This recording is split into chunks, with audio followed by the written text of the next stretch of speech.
welcome to my channel. So in the last video we covered the job analysis topics. So for further we're going to start with the job description and job specification. Right, तो हमें ये topic आगे cover करना था. Job description में we will gonna study the definition, uses, components and limitations, and then job specification.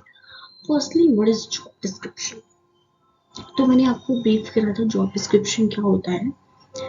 एक employees जो हमें हायर करना है उसकी क्या क्या ड्यूटीज रहेंगी, क्या क्या टास्क रहेंगे, एक्टिविटीज, वो सब जॉब डिस्क्रिप्शन में आता है. So it is only a detail of reporting relationship and statement of the overall purpose of the job. Right, तो एक जॉब का जो पर्पस है जिसके लिए हम हायर कर रहे हैं, व्हाई वी आर हायरिंग. कोई भी हम हायर कर रहे हैं किसी को तो मेन क्वेश्चन हमारा होता है why we are hiring you. ठीक है, तो वो सब उसमें आ जाता है. सो इट कंटेन्स कि जो पर्सन को हम हायर कर रहे हैं उसकी रिस्पॉन्सिबिलिटीज क्या रहेंगी, वो कौन कौन से मेन टास्क परफॉर्म करेगा, मेन एक्टिविटीज उसकी क्या रहेंगी, व्हाट आर द ड्यूटीज. ठीक है, वो कौन सी ड्यूटीज को कवर करेगा. राइट, तो it provides both organisational information and functional information. ठीक है, ऑर्गेनाइजेशनल इंफॉर्मेशन में जैसे लोकेशन, स्ट्रक्चर, अथॉरिटीज कैसे रहेगा, एंड फंक्शनल इंफॉर्मेशन में नेचर ऑफ वर्क. ठीक है, so it defines the scope of job activities, major duties and responsibilities, major position of the job in organization. Right, so it's job description में job को define करते हैं. It's completely define the job. Job क्या रहेगी उसको define करते हैं. Job holder को नहीं, पर्सन के बारे में नहीं होगा इसमें कुछ भी. इसमें जो भी होगा जॉब के बारे में होगा. ऑब्वियसली ये आपको टास्क करने होंगे, ये इसके लिए आप रिस्पॉन्सिबल रहेंगे, वो सब आ जाएगा. ठीक है, और हमें ये स्किल्स होनी चाहिए, वो सब आ जाएगा. यूजेस, आप कभी भी जॉब के लिए अप्लाई करते हो, ठीक है, तो आप क्या देखते हो. सबसे पहले जॉब अप्लाई करते हो, मैं इसके लिए एलिजिबल हूँ, ये एक्सपीरियंस चाहिए, ठीक है, ये लोकेशन है. फिर आप जॉब डिस्क्रिप्शन देखते हो कि क्या ये जो काम बोल रहे हैं वो मुझे आता है कि नहीं आता. ठीक है, तो वो आप देखते हो. तो उसके लिए आप क्या करते हो कि जॉब डिस्क्रिप्शन में आपको आइडिया हो जाता है कि हाँ ये करना है तो ये मेरे रिगार्डिंग है कि ये मैं कर सकता हूँ. ठीक है, अगर जॉब डिस्क्रिप्शन होगा और सपोज आपको बोल दिया कि आपको रिक्रूटमेंट के लिए हायर करना है, तो मुझे आपको कैसे पता चलेगा कि आईटी रिक्रूटमेंट के लिए हायर करना है या नॉन आईटी के लिए, या आपको एंड टू एंड रिक्रूटमेंट करना है, या सिर्फ सोर्सिंग करना है, या सिर्फ इंटरव्यू अलाइन करने हैं, या सिर्फ इंटरव्यू लेने हैं. ठीक है, या फिर आपको सिर्फ कोऑर्डिनेट करना है. तो क्या होता है, वो सब कुछ आपके लिए जॉब डिस्क्रिप्शन इंपॉर्टेंट होता है ताकि जो अप्लाई कर रहा है उसको एक आइडिया हो जाए कि हम लोग क्यों अप्लाई कर रहे हैं, क्या ये हमारे लिए इम्पोर्टेंट है. ठीक है, ये जो भी हम जिसके लिए हम अप्लाई कर रहे हैं जॉब के लिए, क्या वो हमारे लिए सही है, क्या ये काम हम करना चाहते हैं कि नहीं. Okay, so it helps in development of job specification. हमें जॉब स्पेसिफिकेशन मिलती है जॉब में क्या क्या है. Provide orientation to employ. अब न्यू एम्प्लॉयर है तो ओरिएंटेशन होता है उसका. अभी मान लो रिक्रूटमेंट टीम ने एक एम्प्लॉय हायर करा और एचआर मैनेजर्स को उसका ओरिएंटेशन लेना है. तो रिक्रूटमेंट टीम ने हायर करा तो उनको पता है इसको ये काम के लिए हायर करना है.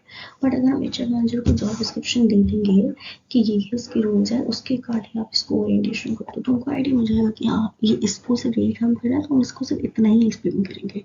ठीक है, तो इट्स इम्पॉर्टेंट कि न्यू एम्प्लॉय को ओरिएंटेशन में भी हेल्प करता है. फिर इसका परफॉर्मेंस स्टैंडर्ड डेवलप हो जाता है. ठीक है, तो भी हम मान लो अब हम हायर कर रहे हैं सेल्स. ठीक है, सेल्स के लिए हमने सेल्स पर्सन हायर किया और उसमें टारगेट लिखा था 10 क्लोजर इन अ मंथ. ठीक है, तो हमें एक स्टैंडर्ड सेट हो जाएगा कि उसके अकॉर्डिंग आपको 10 क्लोजर करने थे तो आपको 10 क्लोजर मिनिमम करने होंगे. तो ये परफॉर्मेंस स्टैंडर्ड सेट हो गया कि वो कैंडिडेट अच्छा परफॉर्म कर रहा है जो 10 क्लोजर कर देगा. Job evaluation of wages and salary. Evaluation इसी बेस पे होता है, उसको उसमें जॉब डिस्क्रिप्शन में लिखा था 10 क्लोजर करने हैं. तो अगर हम जॉब को उसके इवैल्यूएशन करेंगे तो हमें एक आइडिया है कि उसके मिनिमम 10 क्लोजर होने चाहिए. Then he is only for the good. Wages और सैलरी भी जॉब डिस्क्रिप्शन में ही मेंशन होती है मोस्टली. ठीक है, अभी एक रेंज मेंशन होती है तो उसके बाद में उसी रेंज में जो भी उसका एक्सपेक्टेशन होता है हम उसको प्रोवाइड करते हैं. और एज पर कंपनी एज वेल, अभी कैंडिडेट का एक्सपेक्टेशन 10 LPA बट हम उसको नहीं दे सकते, हमारा बजट 5 है। तो एक मतलब जॉब डिस्क्रिप्शन में हमारा बजट मेंशन होगा कि हम 5 to 6 LPA देंगे, कैंडिडेट को 5 to 6 LPA के बीच में मिलेगा एज पर हिज एप्टीट्यूड। ठीक है, नेक्स्ट व्हाट्स द कंपोनेंट्स। तो मतलब जॉब डिस्क्रिप्शन में मेन होता है, जॉब आइडेंटिफिकेशन लिखी होती है, जॉब की समरी लिखी होती है, जॉब की ड्यूटीज, सुपरविजन और working condition. Job identification, job identification main क्या होता है कि जॉब टाइटल, ठीक है, alternative title, department, division. Job summaries में रिस्पॉन्सिबिलिटीज आ जाती हैं, रोल्स आ जाती हैं, ड्यूटीज में सेम रिस्पॉन्सिबिलिटीज वगैरह क्या क्या होगा, ठीक है।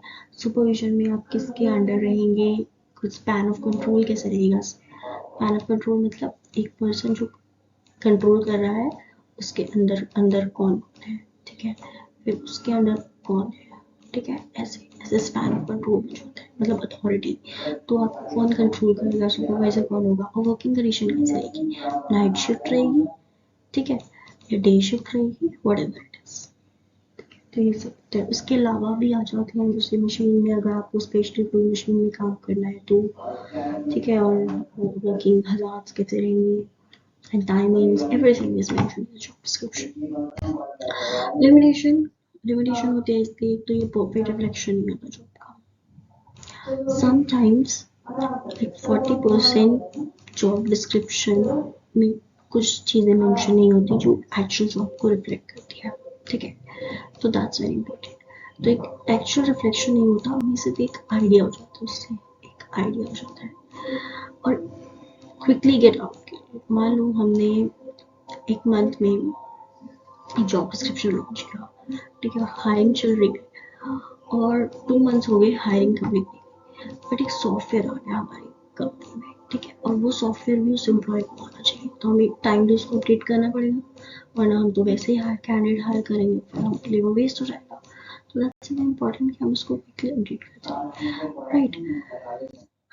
नेक्स्ट टाइम आपने job specification, so job description में सिर्फ इतना ही था कि जॉब डिस्क्रिप्शन में सिर्फ जॉब के लिए देगा, बट जॉब स्पेसिफिकेशन में आता है कि हमें कैसा एम्प्लॉय चाहिए, कैसा पर्सन हमें चाहिए, उसकी पर्सनल क्वालिटीज, क्वालिफिकेशंस कैसी होनी चाहिए, उसका फिजिकल कैरेक्टर, साइकोलॉजी, पर्सनल, ये सब हम जॉब स्पेसिफिकेशन में ही मेंशन करते हैं, right? So job specification translates the job description into terms of the human qualification which are required for a successful performance of the job.